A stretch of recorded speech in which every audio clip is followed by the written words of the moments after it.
Kalau kemarin kita membahas episode yang ke-6, sekarang kita bahas episode terakhir animasi DCU Chapter 1 Gods and Monsters, yaitu Creature Commandos, yang akan mengungkapkan sejarah dan asal-usulnya Nina Mazursky. Selain itu, ada hal yang menarik dari cerita ini dan keterkejutan yang di luar dugaan, plot twist yang dibangun untuk melanjutkan ke musim kedua Creature Commandos. Tentu saja, video ini mengandung spoiler karena dapat mengganggu kenyamanan teman-teman yang belum sempat menontonnya.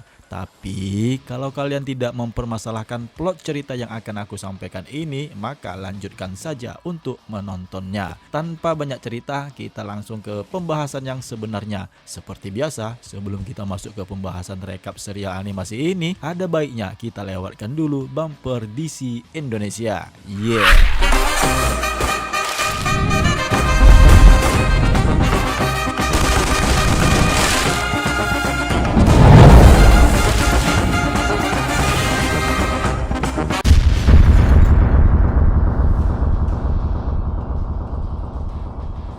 Episode kali ini berjudul A Very Funny Monster, monster yang sangat lucu.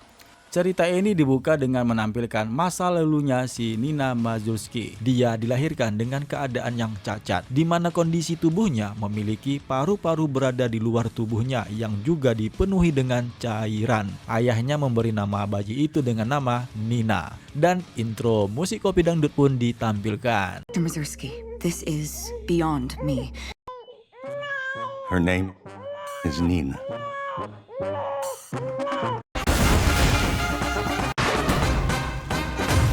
Saat ini, Eric Frankenstein dalam perjalanan menuju ke kastil Ilana Rostovich bersama sang supir. Dia berkomentar mengenai dirinya yang akan segera bertemu The Bride. Sementara itu, Creature Commandos berhasil memasuki pintu penjaga istana. Di saat itu juga, Eric tiba di saat yang bersamaan. Нищо? Не, господине. Четиримата са още живи, доколкото знам, се на път да убият принцесата. Благодаря, Иване. Melihat The Bride yang membantai seorang penjaga.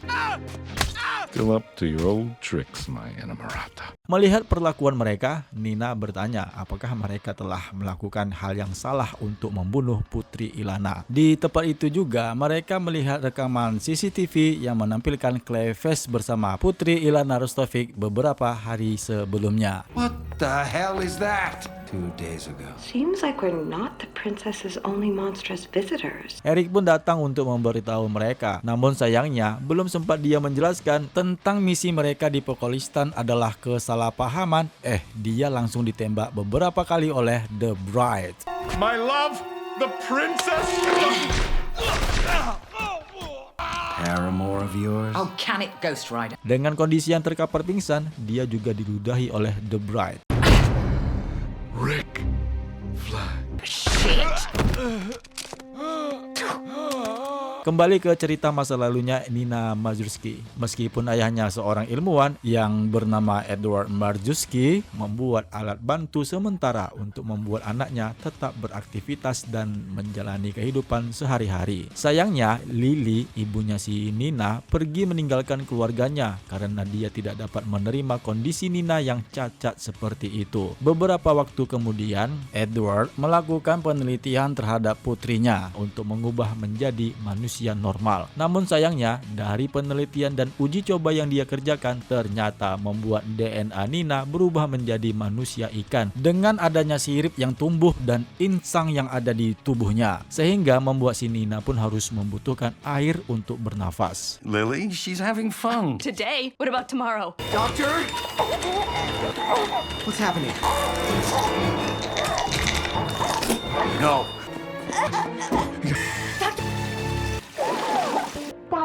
Seiring berjalannya waktu, Nina yang sudah mendapatkan pelajaran di rumahnya dari orang tuanya sendiri, saatnya sekarang Nina bersekolah di sekolah umum untuk dapat berinteraksi dengan anak-anak yang lainnya. Namun sayangnya, dia dikucilkan, dibully, diganggu, dan diejek oleh anak-anak yang lain, sehingga mengakibatkan dirinya melarikan diri dari rumah dan tinggal di bawah selokan jalanan kota Star City dan sungai. Suatu malam ada nih seorang fotografer yang memfoto si Nina Marjuski, sehingga membuat publik mencoba menangkap sosok The Mermaid yang beredar di seluruh berita. Di saat Nina tertangkap, Edward mencoba menerobos ke kerumunan untuk memberitahu Nina bahwa dia adalah anugerah yang terindah. Namun sayangnya, Edward ditembak oleh polisi. No, I am, and have always been. All my love. Nina. This photo was taken by a local photographer. Star City Metropolitan has brought in animal control experts from Metropolis and Bloodhaven. Hey, stop! Sir, step back. Sir, put your hands in the air! Nina, you were never a burden. Step back! Gift.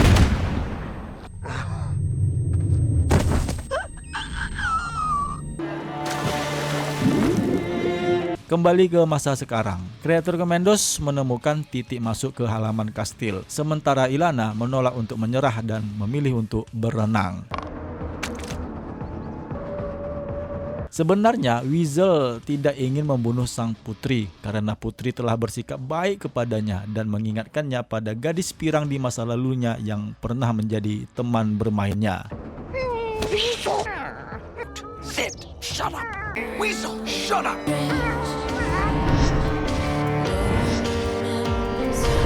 Rick Flag senior terbangun dari komanya, memberitahu Amanda Waller bahwa dia salah tentang menilai sang putri. Flag, you awake? What happened? You were wrong. What? Ilana, you were wrong. How so? What? Mac wasn't Mac. Damn it. John, do you have the address for Professor McPherson? Hal ini membuat Amanda Waller menjadi penasaran. Dia mengajak John Economos untuk ke rumah Isla McPherson. Di sana mereka berdua menyelidiki dan menemukan kebenaran tentang McPherson dan Clayface, yang ternyata Profesor Isla McPherson adalah Clayface si perubah bentuk. Clayface. He's a shapeshifter. Oh no! We've been set up by that damn witch! We need to stop them from killing the princess now! Dengan fakta yang demikian, Amanda Waller dan John Economos menyadari ternyata Cersei telah berbohong mengenai penglihatan di masa depan. Tim kreator Commandos pun berembuk. Mereka meyakinkan Nina Marjuski untuk membunuh sang putri dari bawah air di saat putri tersebut sedang berenang. Weasel pun mencoba menyelamatkan sang putri dengan memberitahunya tentang keberadaan Nina di bawah air. Mengetahui hal ini, sang putri berhasil membunuh Nina. Tepat di saat itu, Amanda Waller menghubunginya untuk membatalkan serangan. Di mana sebelumnya, Waller juga menghubungi Sergei, asistennya si Ilana Rostovic, atas kekeliruan dalam penyerangan ini. Sergei, Amanda Waller is on the phone for you. Faces look ugly when you're down.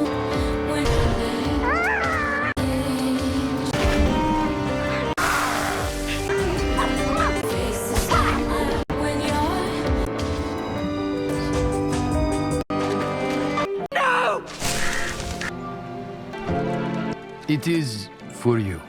We made a mistake.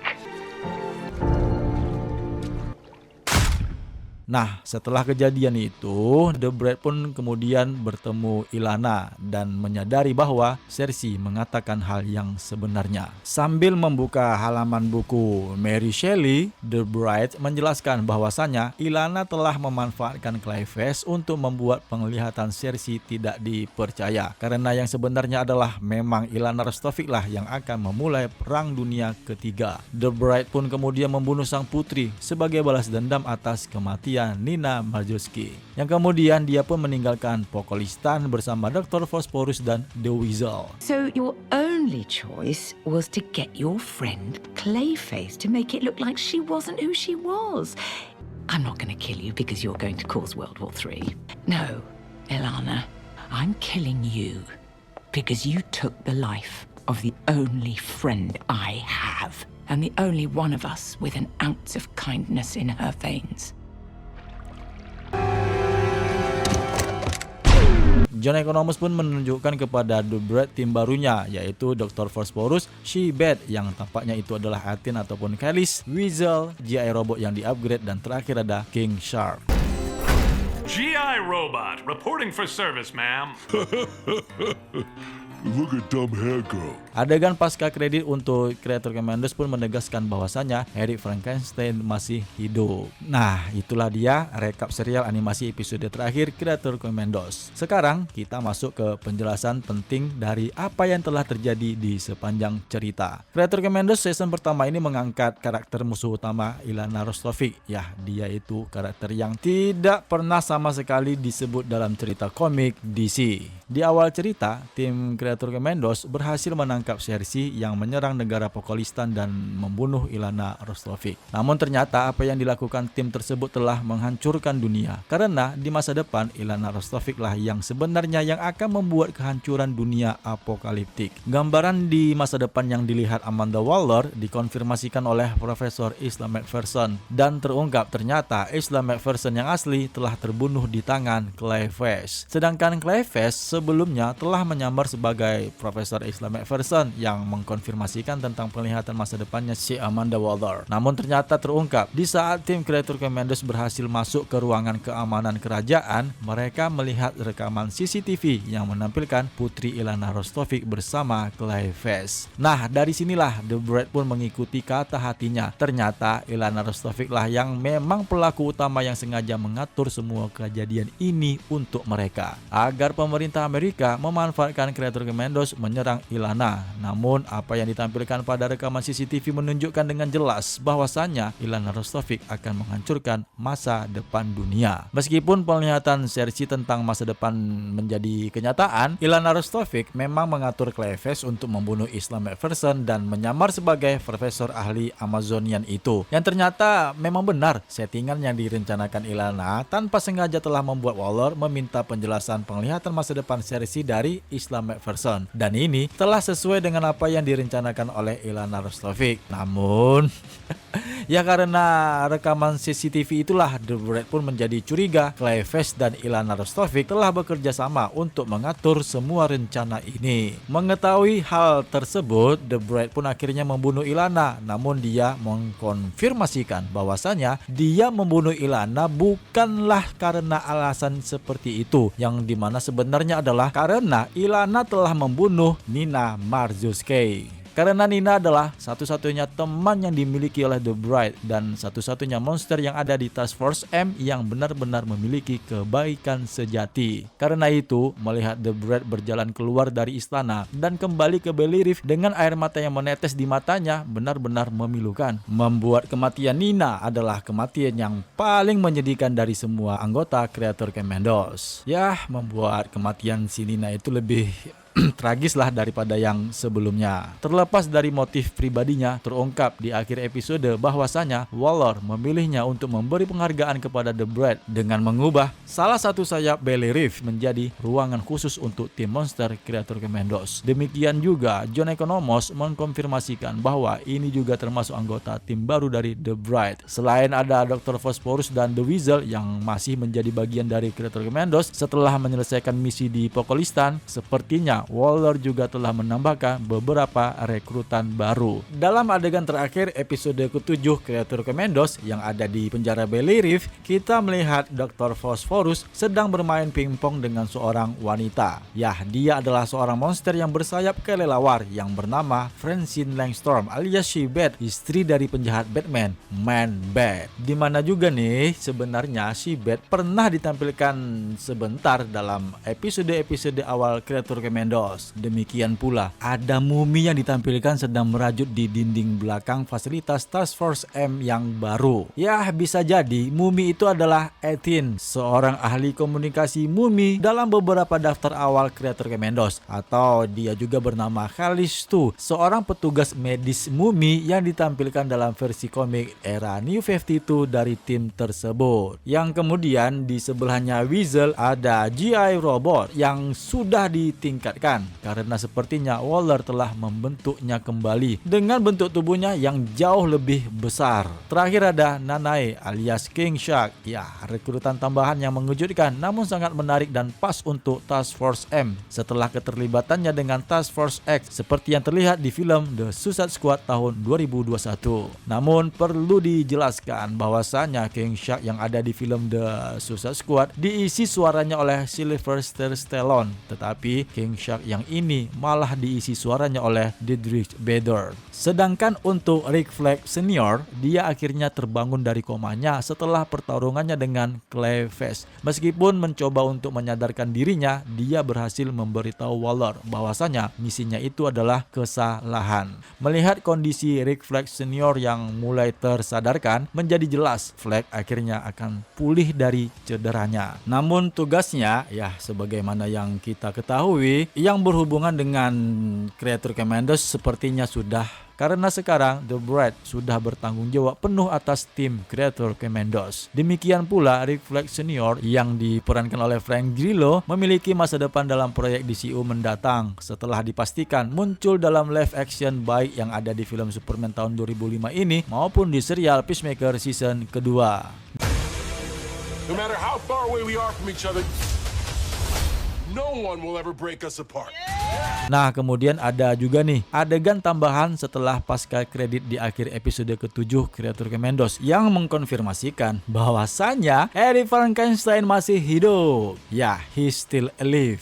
Meskipun dia sebelumnya ditembak berulang kali dan diludahi oleh The Bride. Dengan demikian, masuk akal jika Eric Frankenstein tidak diragukan lagi akan diikut sertakan dalam serial animasi Creature Commandos musim kedua untuk mencoba dan bersatu kembali dengan kekasihnya sekali lagi, ya tentu saja The Bride. Sementara itu adegan pasca kredit menunjukkan juga dia bersama informan wanita tua gipsinya yang memberinya sup tetesan burung pipit.